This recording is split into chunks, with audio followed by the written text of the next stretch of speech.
बिस्मिल्लाहिर्रहमानिर्रहीम। आज हम करेंगे lab second separately excited DC generator features measurement. तो इस लैब में टू पार्ट्स हैं, एक है ओपन सर्किट और दूसरा है शॉर्ट सर्किट। ठीक है, शॉर्ट सर्किट मतलब एक नो लोड है और दूसरा है अनलोड। तो नो लोड में हम क्या करते हैं, फील्ड करंट को एडजस्ट करते हैं, ठीक है, और आउटपुट पर जो नो लोड वोल्टेज है उसको मेजर करते हैं। फिर फुल लोड पर या शॉर्ट सर्किट तो नहीं कह सकते, फुल लोड कहते हैं। फुल लोड में भी हम फील्ड करंट को एडजस्ट करते हैं और आउटपुट पर जो वोल्टेज है उसको हम मेजर करते हैं। ठीक है, तो इसमें ये बात आप नोट कर ले कि जब जनरेटर नो लोड पर होगा तो उसमें आर्मेचर रिएक्शन और आर्मेचर रेजिस्टेंस जो ड्रॉप्स होंगे, वोल्टेज ड्रॉप, वो नहीं होंगे। तो नो लोड पर जो आउटपुट वोल्टेज हमें मिलेगा वो ज़्यादा होगा और फुल लोड पर जो वोल्टेज होगा उसी एक्साइटेशन करंट पर, मतलब एक्साइटेशन करंट हम सेम रखेंगे। फॉर एग्जांपल यहाँ पर हम 0 से स्टार्ट करते हैं, फिर 0.1, 0.2, 0.3 इस तरह। तो यहाँ पर भी 0, 0.1, 0.2, 0.3। तो उस हिसाब से हम फिर यहाँ वोल्टेज देखेंगे कि ये वोल्टेज कितना दे रहा है और यहाँ पर लोड वोल्टेज कितना है। तो load voltage no load voltage से कम होगा। ठीक है, अब यहाँ पर ये ट्रेनर है, तो इस ट्रेनर में हमें जो वोल्टेज मिल रहा है यहाँ से, ये है डीसी वेरिएबल। तो एक सोर्स हमारा ये है और एक सोर्स हमारा ये है, ये दोनों अलग जगहों से कंट्रोल होते हैं।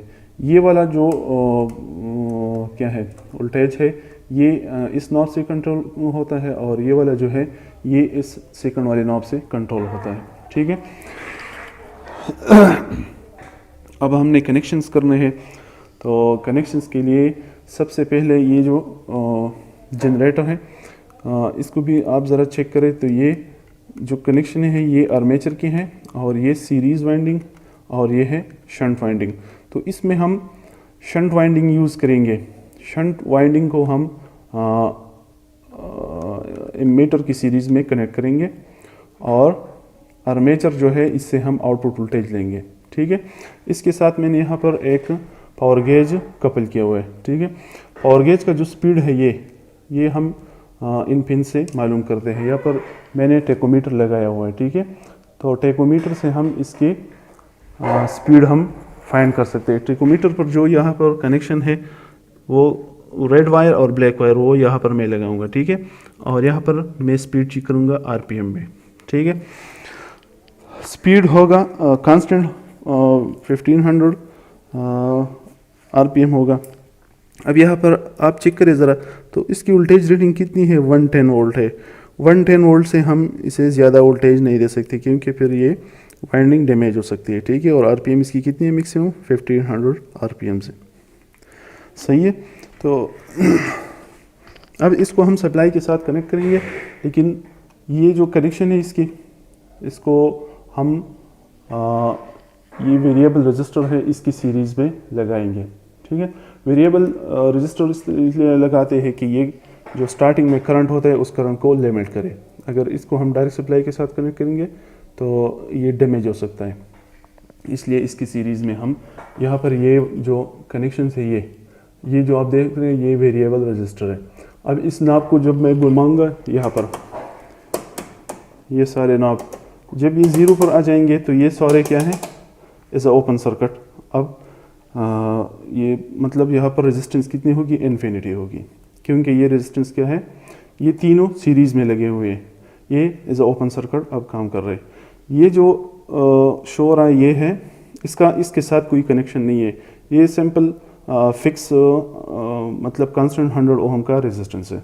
तो अगर हमें कोई 100 ओम का रेजिस्टेंस चाहिए तो हम यहाँ पर कनेक्शन करते हैं, लेकिन अब यहाँ इसका इस्तेमाल नहीं है, हम इसको यहाँ पर कनेक्ट करेंगे पावर गेज को। ठीक है, अब मैं कनेक्शन करता हूँ। सबसे पहले जो स्टेप्स है ये वाला, ये है डीसी वेरिएबल, इसको हम 0 पे ला के खड़ा करते हैं, इसको भी 0 करते हैं। ठीक है, ये है 0 पर। अब यहाँ पर जो पावर सप्लाई है इससे मैंने वायर लिया है यहाँ पर, और यहाँ मैंने एमीटर को दिया हुआ है, ये है डीसी एमीटर। और डीसी एमीटर का जो दूसरा साइड है उसको मैंने यहाँ पर शंट वाइंडिंग के साथ कनेक्ट किया हुआ है, ठीक है। अब शंट वाइंडिंग का दूसरा साइड जो है ये ब्लैक वायर, इसको मैं यहाँ पर कनेक्ट करता हूँ और सप्लाई के साथ। तो ये है हमारा सिंपल शंट वाइंडिंग का कनेक्शन, ठीक है। अब ये जो आर्मेचर वाइंडिंग है इससे मैंने वोल्टेज लेनी है, तो इसके साथ मैं वोल्टमीटर लगाऊंगा। ये जो वोल्टमीटर है ये हमें सही रीडिंग्स नहीं देती, तो इसके लिए मैं यहाँ पर ये मैंने DMM लगाया हुआ है। इस DMM को मैं यहाँ पर आर्मेचर सर्किट के साथ कनेक्ट करता हूँ। बहुत सिंपल इजी कनेक्शन है। अब पावर गेज का कनेक्शन करना है। तो पावर गेज यहाँ पर ये जो नीचे वाली सप्लाई है, नीचे वाली ये पॉजिटिव हो गया और ये इसका नेगेटिव हो गया, ठीक है। अब ये अच्छा, ये जो नीचे वाली सप्लाई है इसका जो येलो वायर है मैं यहाँ पर वेरिएबल रजिस्टर के साथ कनेक्ट करता हूँ, और इसका जो दूसरा साइड है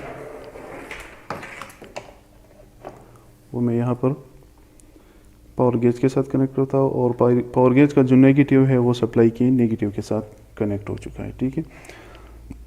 जो मैं सर्किट को कनेक्ट करता हूँ तो रन करने से पहले मेरे वोल्टेज 0 पे होना चाहिए। ये जो स्विचेस है ये सारे ओपन होने चाहिए, ठीक है। और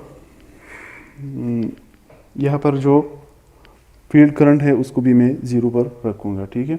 यहाँ पर DMM ऑफ हो चुका है, इसको मैं ऑन करता हूँ। अब मैं यहाँ से रीडिंग्स लूँगा, ठीक है। मैं सर्किट को ऑन करता हूँ।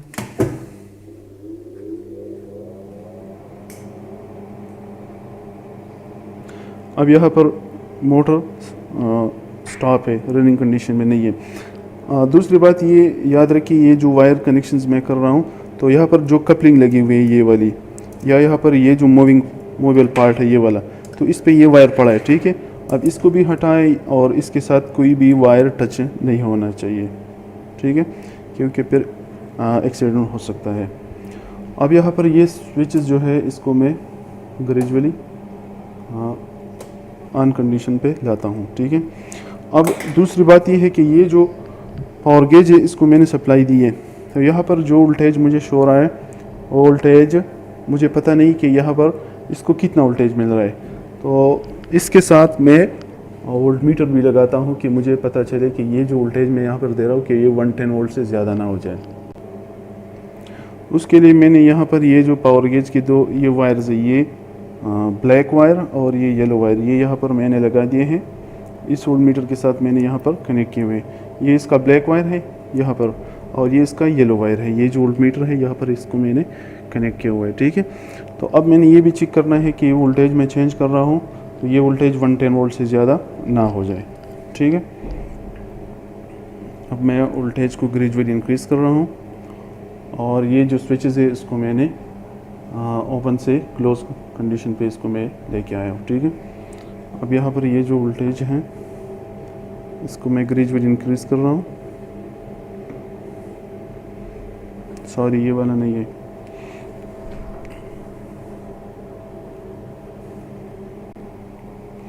ये जो रेजिस्टेंस है इसको हम लोअर पोजीशन पे लाते हैं, ठीक है। अब यहाँ से मैं वोल्टेज को ग्रेजुअली इंक्रीज़ करता हूँ।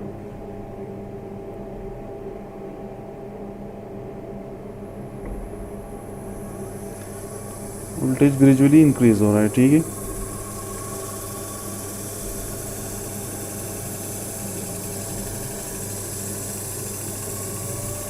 हमारा वोल्टेज 110 वोल्ट से ज़्यादा नहीं होना चाहिए।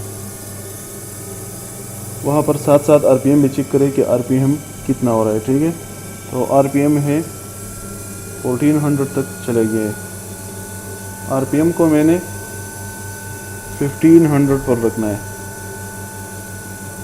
चाहे यहाँ वोल्टेज कितना भी हो। लेकिन यहाँ पर आप RPM चेक करें तो ये है 1500 के करीब कुछ मुझे RPM दे रहा है, ठीक है। अब यहाँ पर फील्ड करंट क्या है, इसको मैंने 0 पे रखा हुआ है। फील्ड करंट 0 है और रेजिडुअल मैग्नेटिज्म की वजह से यहाँ पर मुझे ज़ीरो करंट पर भी कुछ वोल्टेज मिल रहा है। ठीक है, इसको मैं यहाँ पर नोट करता हूँ। ठीक है,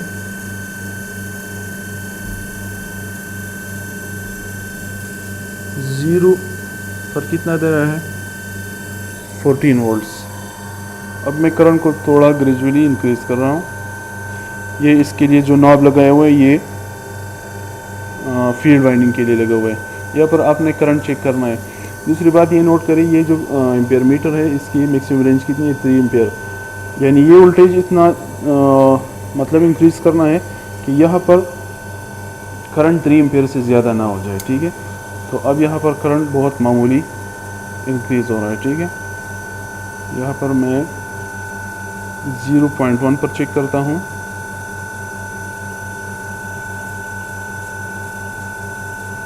कि मुझे कितना वोल्टेज दे रहा है, तो ये है 75 वोल्ट्स। 0.1 पर 75 वोल्ट्स है।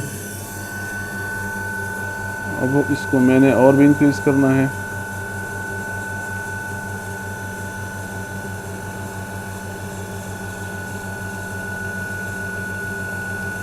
चलो इस तरह करता हूँ कि ये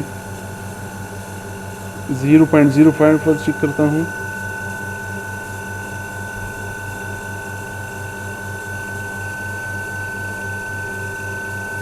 जीरो पॉइंट 0.05 पर है ये 53। यहाँ पर मैं लिखता हूँ 0.05 और ये है 53। ठीक है, अब इसको मैं 0.1 पर चेक करता हूँ। तो 0.1 पर ये मुझे कितना वोल्टेज दे रहा है, 0.1 पर ये दे रहा है 75। अब 0.15 पर चेक करना है।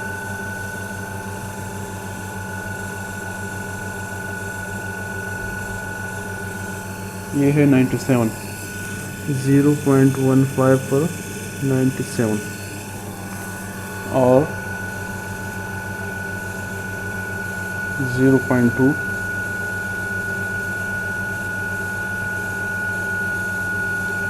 मैं अब थोड़ा सख्त हो चुका है क्योंकि ये भी अभी रिपेयर हुआ है, इसी वजह से इसको एडजस्ट करना थोड़ा मुश्किल होता है। ये है 112 वोल्ट। 0.2 पर है 112 वोल्ट्स। ठीक है, एक रीडिंग मैं और लेता हूँ।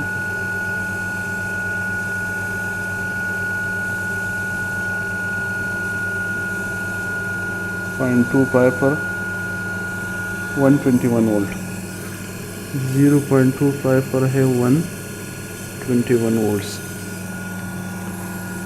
अब अगर आप यहाँ पर देखें, ये जो टेकोमीटर है ये आरपीएम भी कम शो कर रहा है। ये है 1465। इसका मतलब ये है कि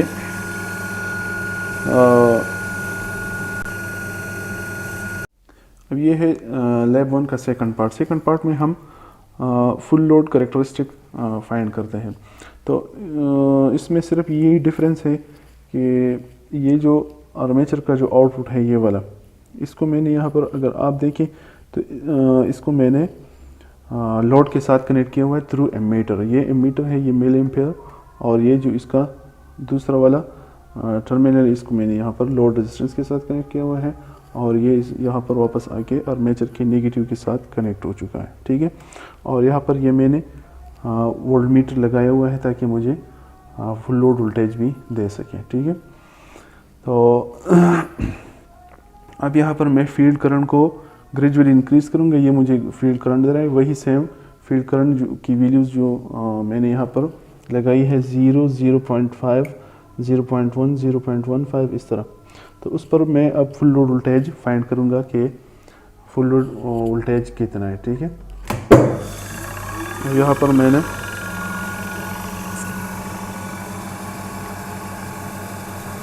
कैमरे में सही नहीं दिखाई दे रहा, लेकिन 1500 आरपीएम पर इसको मैंने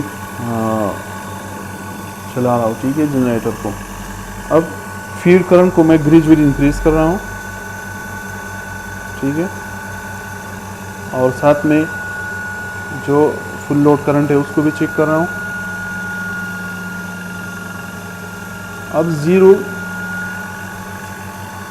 मतलब फील्ड करंट यहाँ पर ज़ीरो है, तो वोल्टेज कितना मिल रहा है 13 वोल्ट। ज़ीरो पर है 13 और यहाँ पर 14 कुछ उसके करीब मिल रहा था, ठीक है। अब है 0.05, तो इसको मैं चेंज कर रहा हूँ 0.05 पर मैं चेक कर रहा हूँ कि वोल्टेज कितना है। ये है 41। 0.05 पर ये दे रहा है 41 वोल्ट।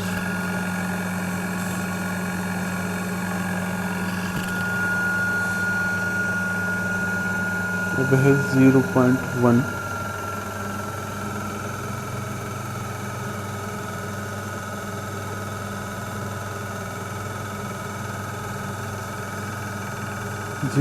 पर है 65 और नो लोड पर ये वोल्टेज था 75। इसको मैं ग्रेजुअली चेंज करता हूँ 0.15 पर चेक करता हूँ।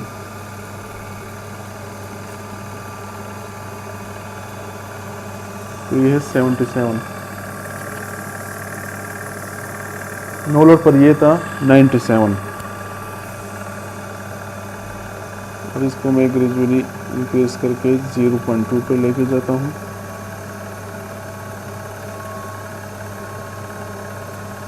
ये है 82 वोल्ट।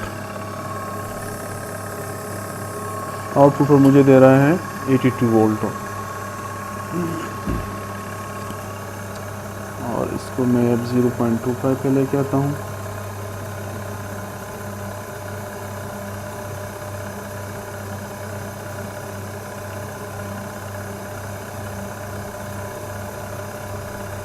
नाप बहुत सख्त है, बहुत मुश्किल से रोटेट होता है। ये है 85,